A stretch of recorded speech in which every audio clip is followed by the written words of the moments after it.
Shalom, hari ini kita mengucap syukur Tuhan membawa kita tiba di minggu yang baru.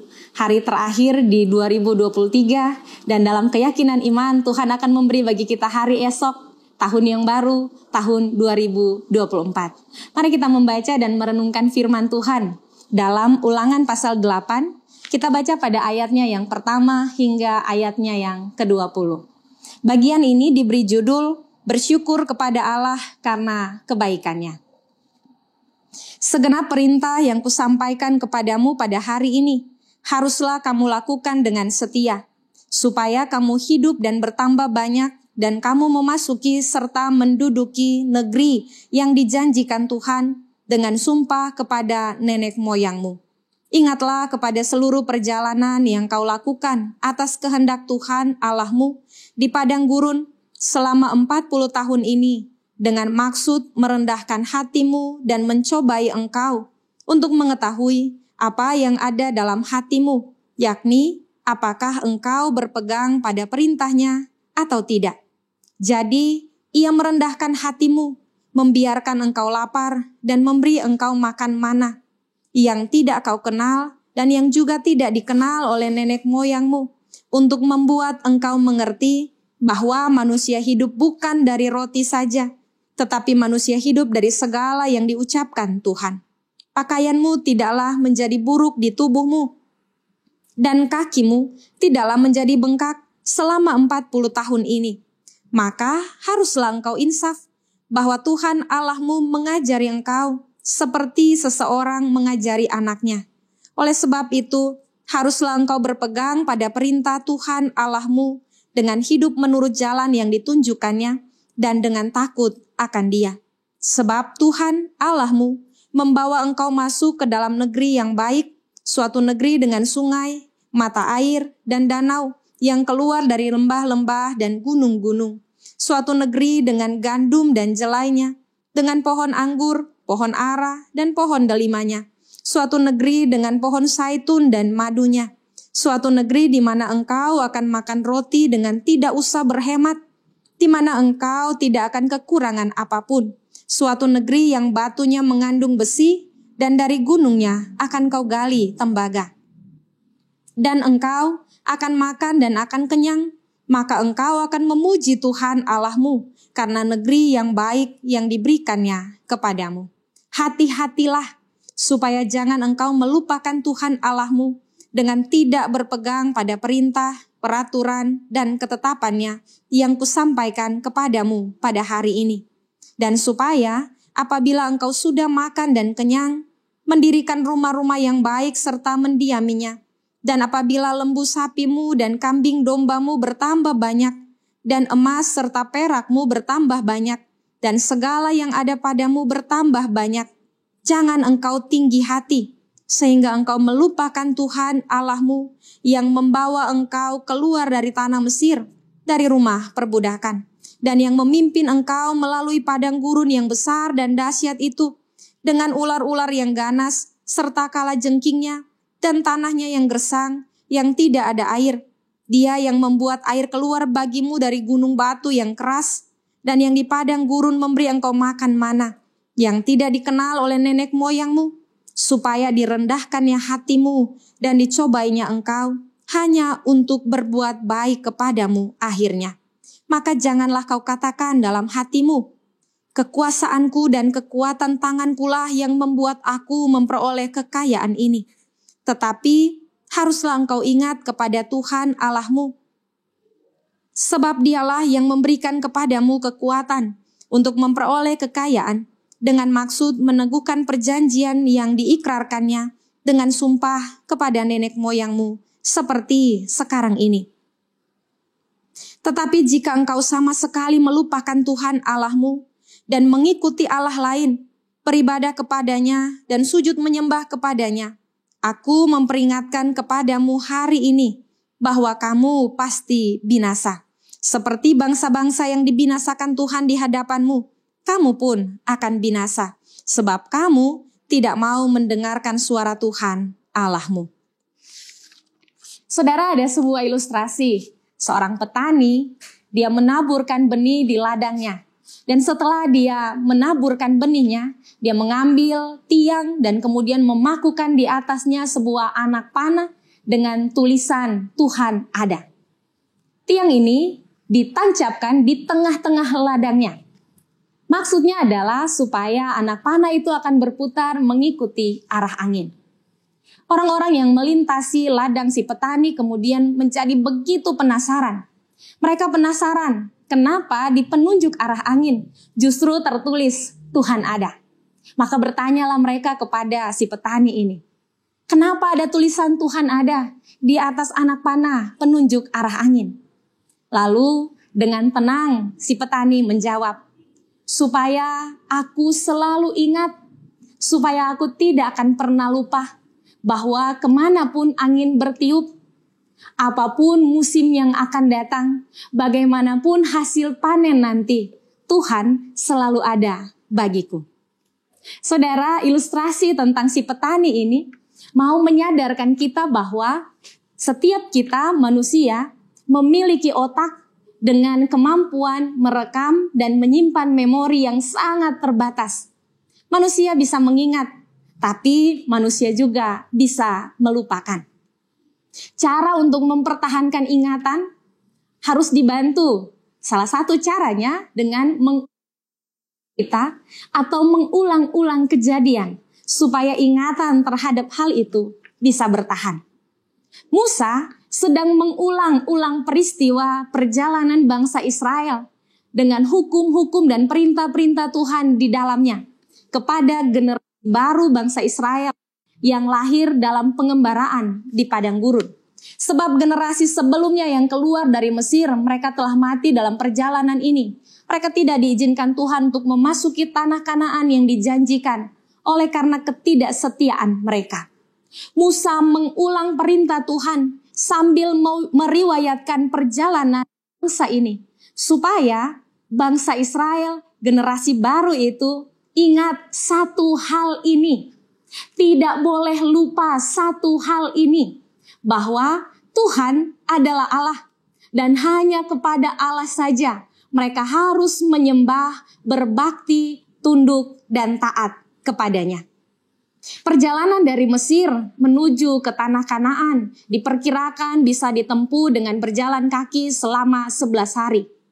Tetapi bangsa Israel baru tiba di sana, memasuki tanah perjanjian ini setelah 40 tahun mengembara di padang gurun dengan segala tantangan dan pergumulannya. Musa mengajari bangsa ini, mengajari generasi baru Israel bahwa perjalanan 40 tahun itu menjadi waktu yang dipakai Tuhan untuk memproses mereka, membentuk mereka supaya mereka tidak lagi menjadi bangsa pemberontak. Mereka tidak lagi menjadi bangsa yang keras hati, keras kepala, tegar tengkuk.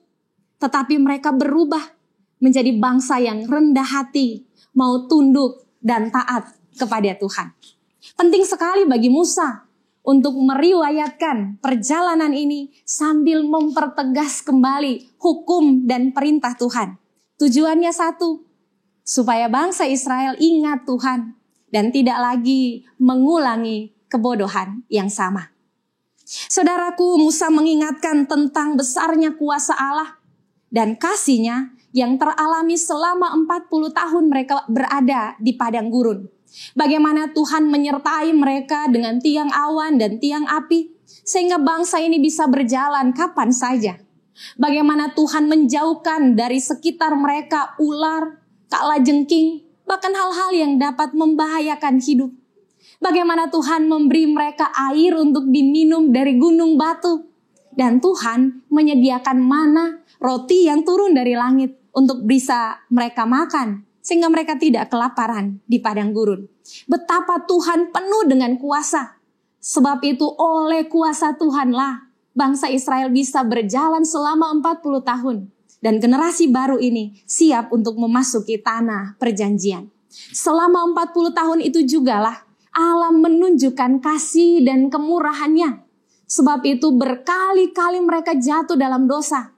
Kasih setia Tuhan selalu mengangkat mereka kembali, memberi kesempatan baru, walaupun proses itu berlangsung dalam kurun waktu yang sangat lama, 40 tahun.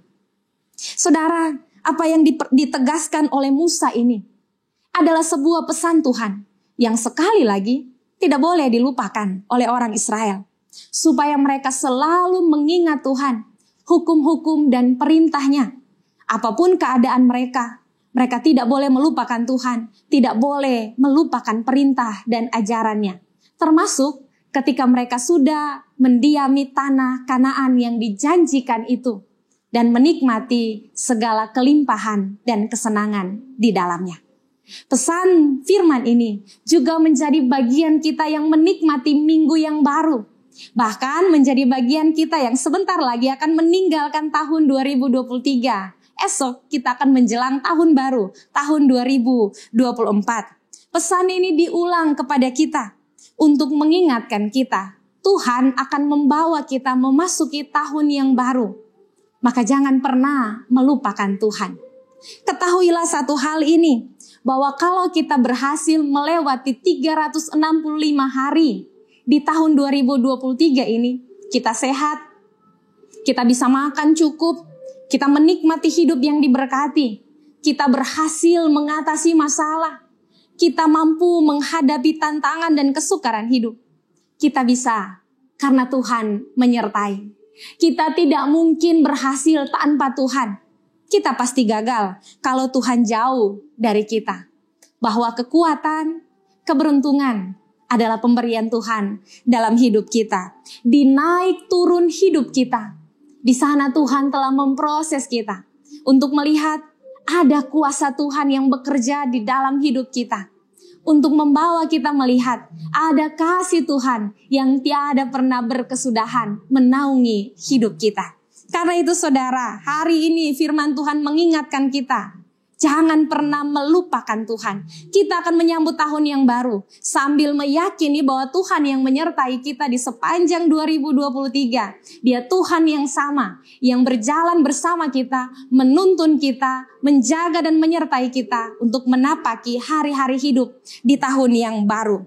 Kalau Tuhan memproses kita di tahun yang baru dengan membawa kita berjumpa hal-hal baik, maka Dia akan menunjukkan bagi kita bahwa pemberian-pemberiannya adalah damai sejahtera.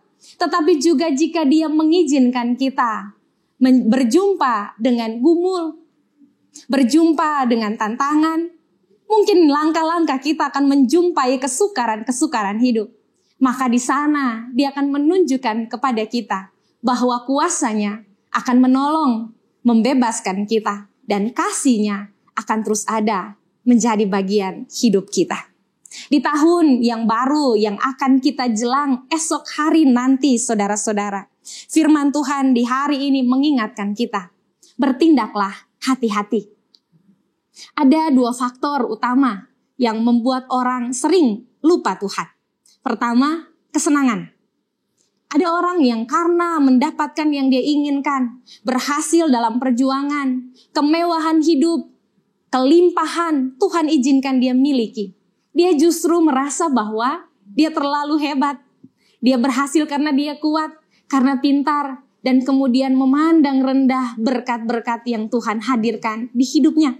Dia lupa bahwa tidak ada satu kebaikan pun bisa kita peroleh jika Tuhan tidak memberikannya bagi kita.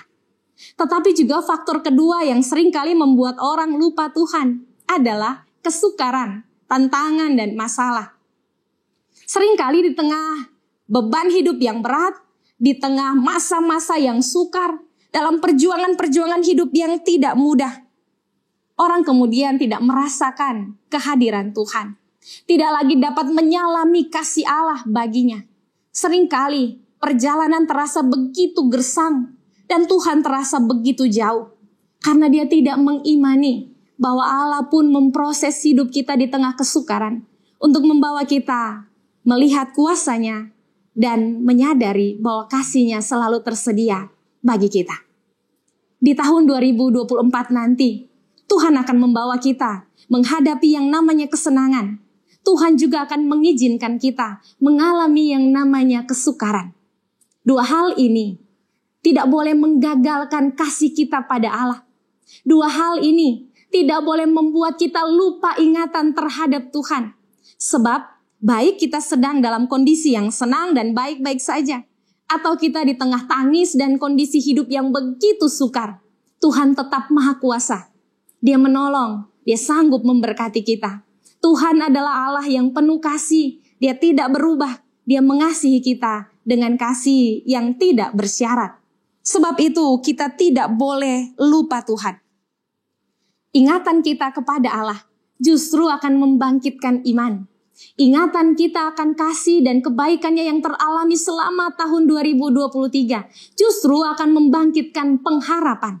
Itu akan membuka pikiran kita, membawa hati kita, memandang Tuhan dengan keyakinan bahwa di hari-hari hidup yang Tuhan beri di tahun 2024, di sana akan selalu ada berkat-berkat baru yang Dia sediakan bagi kita. Saudara, seperti cerita si petani di awal perenungan ini, kita pun akan berkata demikian. Tuhan ada bagi saya. Kemanapun arah angin bertiup, apapun musim hidup yang akan datang, bagaimanapun hasil panen yang akan kita lihat di perjalanan hidup yang baru nanti, Tuhan ada bagi saya. Tuhan ada bagi saudara, sebab Dia setia dan Dia tidak pernah meninggalkan umat-Nya. Mari kita memandang hari hidup, kita melihat tahun yang baru dengan keyakinan, dengan optimis, karena kita tahu ada berkat baru yang Tuhan sediakan bagi kita. Tuhan memberkati kita, orang-orang yang mau ingat Tuhan, orang-orang yang mau taat pada Tuhan, dan yang tidak akan pernah melupakan segala kebaikan.